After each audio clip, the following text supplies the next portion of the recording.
Welcome to the Inside Texas Football YouTube channel powered by InsideTexas.com. I'm Joe Cook. I'm joined by Eric Naleen, our managing partner, and we're getting closer and closer, just 2 days away until toe meets leather in the Superdome, and we finally get to see the Longhorns take on the Huskies in the college football playoff.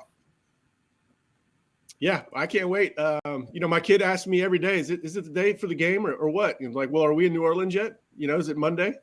It's like, what's today? So he's learning his days. He's quite young, so he's learning his days through the waiting period of this game. But I can't wait. On the road tomorrow. Sounds like the team's already in game day mode, or at least as far as the media goes. Joe, you met with the media this morning, or Sark met with the media this morning. The players met with the media. What were your takeaways from your activities? This is an opportunity to talk to a lot of players who may not get made available. My big takeaway was I got to talk to CJ Baxter and to Tashard Choice. We got to talk to assistant coaches as well. And it just because he was kind of Jonathan Brooks's understudy, he would make plays, but he wasn't making all the plays. We didn't get a chance to talk to him this year until that Iowa State game where he had 100 yards. He's great. He is a calm, collected, he's got a presence.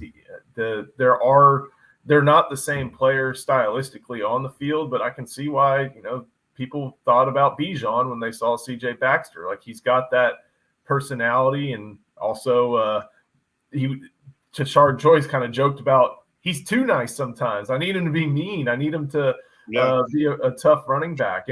But both really talked a lot about the development that CJ has gone through this year. I don't think he had a single zone running play in high school. He had to learn how to do that, and Coach Choice was just effusive in his praise about Cedric Baxter, who we're going to see take a lot of the carries on Monday against the Huskies. The other good tidbit, I got to talk to Jerrin Thompson. He's from Lufkin, Texas, and he kind of spoke a little bit about how at Lufkin, some of the coverages that Texas ran with Chris Ash and now run with Pete Kwiatkowski. They did a little bit of it. And I was a little bit surprised by that because I guess I just don't know how prevalent some of these coverages are at the high school level. But that tells me that Jerrin Thompson's been in there for a long time in that system. And he's really excited to go up against Jalen Polk, the Washington wide receiver, who's also from Lufkin. So this is really fun. Texas doesn't have these style of media availabilities, and it was good to talk to a lot of different players. I talked to a lot of players about Christian Jones, just to see what it's like being in the same locker room as a 6-year guy, and everybody from someone like Max Merrill, who hasn't seen the field, to Kelvin Banks, who's going to be a draft pick, to Kyle Flood, all had great praise for Christian Jones, who's going to be in the Senior Bowl and hear his name called in the NFL draft at some point. Yeah, as guys in the media, we're spoiled this week with all the access. We understand why Sark operates the way he does. He wants to be the tip of the spear. He's the singular voice for the program. But it's nice to have access to the coaches and these players. You get to hear a lot more about their stories, how some of them are adapting in their first year. I know there's some fan speculation of just how talented CJ Baxter is because he hasn't quite hit his stride. We've seen hints of it here and there. That touchdown run from about 10 yards out versus U of H was NFL level stuff. But he's going to be, as Joe just added some dimension there that, you can see that he's perhaps a little timid, still growing into his college self. He's going to be a grown man next year. He's going to play above 220 or right around 220. He's going to be a lot more confident in where he's running, where he's supposed to go. As Joe said, he's not used to running zone. Zone has a lot of different cutbacks. There's a lot of nuance to it. It's not just, hey, you're going to run it here like in a gap scheme. So confidence, strength. He's going to be a different running back. However, they're going to need him ready on Monday night. Now, I think Jaydon Blue. Did you talk to Jaydon Blue? I think Jaydon Blue is going to have the chance for a big breakout. He was there. I didn't get a chance to speak with him, but it's going to be definitely a factor in that game. Just because when you see him run 22, 23 miles an hour.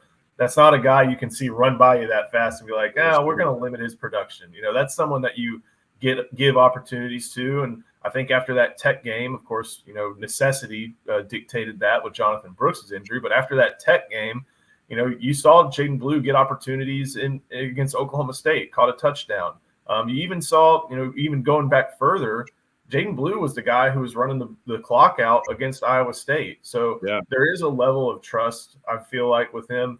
I did see somebody else ask Jaydon Blue about Matthew Golden, a couple Klein Caton boys who are going to be suiting up in burnt orange together next year. But this team, they didn't really want to focus on those, I guess, other topics to say. They're really focused on getting ready for Washington and taking the next step into the college football playoff. But Eric, there was one other available player that, for someone who has never taken a snap, probably had the most media around him today. We had Steve Habel talking to Arch Manning, and you nailed the Arch Manning recruitment over on Inside Texas every step of the way, and all the things that he you talked about, the city, the school environment, all that different stuff. He spoke about that today and how being in Austin was a big deal. And he joked like, you know what, if I wasn't playing football, I'd want to go to Texas. I don't know if I'd get in,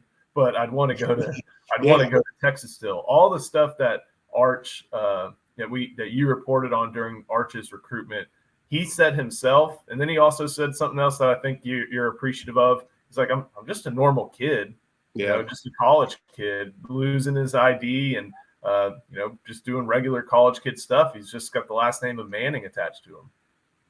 Yeah, I mean, that was how we kind of got that recruitment right, is we had that profile of him built out. What he's saying, you can kind of stencil over what we had written in the past few years. Him being such a normal kid, wanting to blend in. Austin's a lot easier place to blend in than Athens, Georgia, or some of these smaller college towns. And then, he is just a normal guy. That's why he fits in wherever he goes. He's unassuming. He just wants to be one of the guys. He's as normal as they come. It's a credit to the Mannings. I developed a great appreciation for that family that I didn't have before then. As I got to know Arch through, countless different sources. I don't know Arch, but I got to know, it feels like I know him just through talking to so many people, from his peers that are in his age group, from people that are his father's age group. And so, I can't wait to see what he brings in the future. But right now, the future is now for Texas football. Hopefully we don't see Arch unless it's taking some kneels late in the game like we saw in the Big 12 championship. And he said the same thing. I'm a play away, but I don't really want to go in there because that means something probably happened to Quinn, and we don't need to go down that road. The one funny thing he did say, he's going to get asked about NIL. He said, "Yeah, my dad handles that. I don't really take care of that." And then the other one was he got sent that clip or that picture of Brock Purdy, in his salary and what Arch's salary. He's like, that's not the case. So right, that any public NIL numbers are usually garbage. I mean, just throw them out with the trash. So we got a few more things to talk about before we get there. We're going to mention our friend Andre the lawyer. Andre the lawyer never takes more than their clients. No win, no pay, no upfront cost. His principal office is in Dallas, Texas, and he's been representing injured Longhorns throughout Texas. Every client gets a personalized text message number so they can contact the team and get direct access to the lawyer all day and all night. Longtime Inside Texas user, Andre the lawyer at 214-444-8808, whether it's car wrecks, 18-wheeler accidents, slips and falls, on-the-job injuries, or wrongful death. Andre the lawyer at 214-444-8808. Eric, you posted on Inside Texas a little bit earlier on Saturday about this team, as they should be. They're 12-1, Big 12 champs in the college football playoff. They're confident, and it's not just being there that has them confident, but a lot of aspects of how they've been preparing for the Huskies that has them feeling pretty good as well. Yeah, I mean, they've been a confident bunch. You had to be confident just to go into Tuscaloosa and win, and then when you come out of Tuscaloosa with that win, it's going to inspire even more confidence. But they had some ups and downs throughout the season. I think some of the confidence stems from overcoming some of the from the setbacks they had within games. They had to overcome what the other teams were doing. A lot of times they had to overcome their own poor execution or injuries.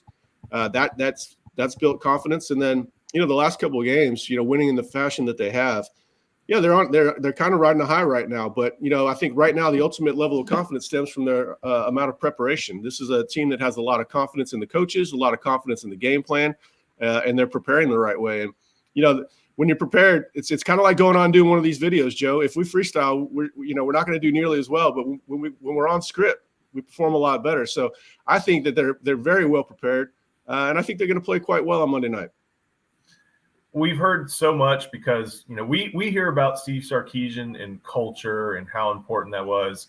It's been a theme all week. But then when ESPN and the New York Times and, any other outlet comes in, they start asking the questions that we've been asking all year. But the culture is extremely relevant to this team and to how successful they've been. And that's part of why I think you mentioned that they've been so confident, is that they have confidence in each other that hasn't always been there in the past. I mean, everybody's kind of getting hip to the culture aspect of it. But, we've been covering that since after the 5-7 debacle.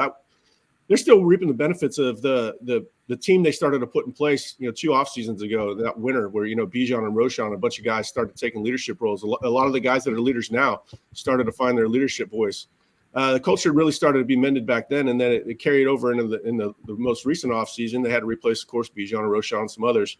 But Sark has fostered a very good environment that inspires leadership, that inspires accountability. And it's something we've been chronicling for, over 2 years now. This is kind of, we're not surprised by the team that they have before us. It was nice to see it actually all of it come together. You never know if it's going to come together and buttoned up as nicely as it has. But this didn't just happen overnight. This is Steve Sarkisian benefiting from the work he's been doing for years.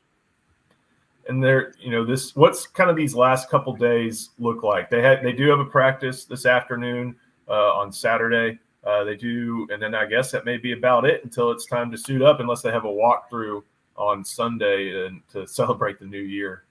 I imagine they will have a walkthrough. They had walkthroughs on Fridays, the Fridays before the Saturday game. So I imagine they'll have a walkthrough, team meal. Sark likes his routines the way they have been.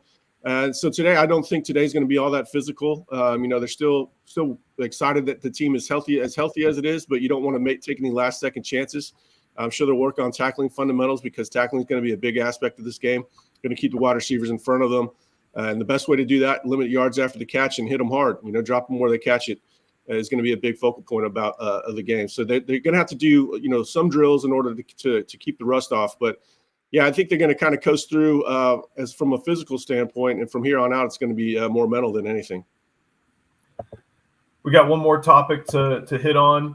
Yesterday on Inside Texas, you reported that Johnny Nansen, who is the Arizona defensive coordinator and a longtime a friend of Sark's dating back to his Washington days, is a candidate for the vacant linebacker coaching role.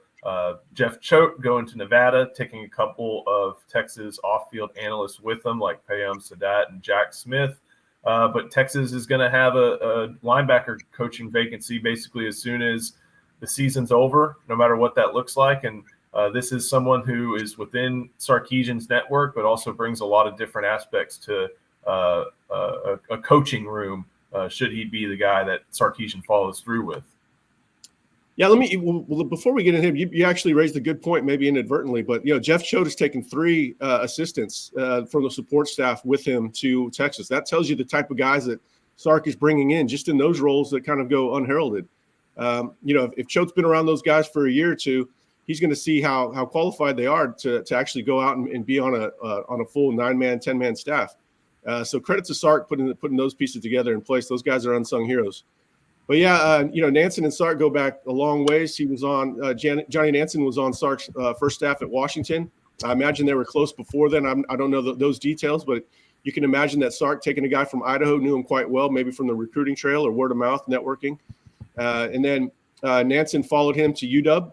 He's had multiple roles on Sark's staff. And normally when you see a guy having multiple roles, maybe his ultimate value is you just want him on staff, probably for recruiting purposes. And Johnny Nansen is one of the best recruiters in the country out west, going back over a decade now. He's got a great reputation as a recruiter. He's a closer.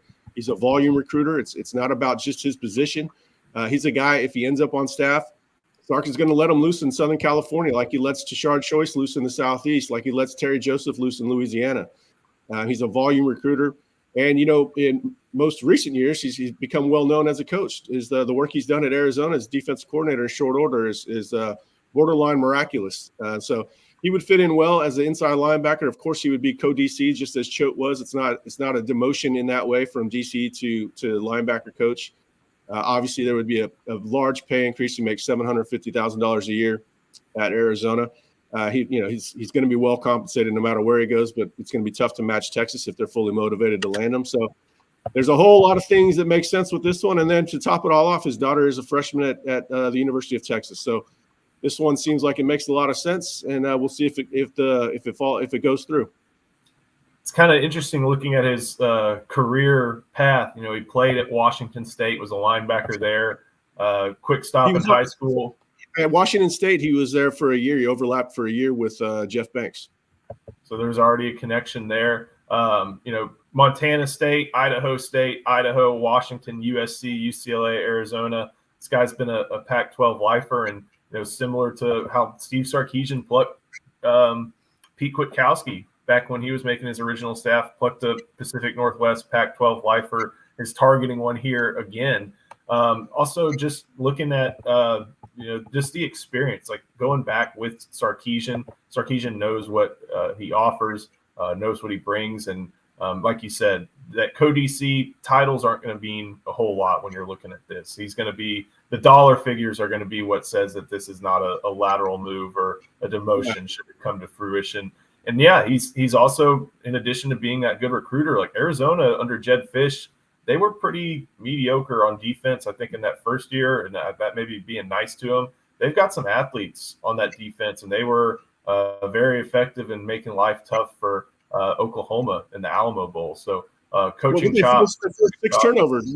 Forced 6 turnovers. I mean, some of that's benefit from playing a quarterback getting his first start. But yeah, I was watching that game with a little extra intent, knowing that Nansen. I was going to mention Nansen the following day. We didn't want to mention him prior. I didn't want to give him a distraction before he had his bowl game.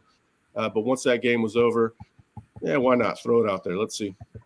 West Coast helps. Also, you can't discount this. He was born in Samoa, lived in American Samoa.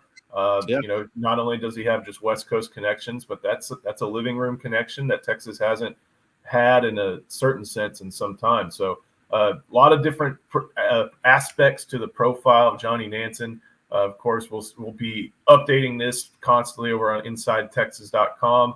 Eric, anything else you want to touch on before we get out of here? No, I think we'll have a few more shows up leading up into the game. Still going to be working the phones, try to figure out any last team information to post. We have a post up. The Insider Report is much more thorough than what we went into detail on today. Make sure you sign up, InsideTexas.com. Learn it, know it, become it. It's the place to be for this playoff run. Eric, thank you so much. We got to thank Andre the Lawyer for sponsoring us again. We will see you next time on Inside Texas.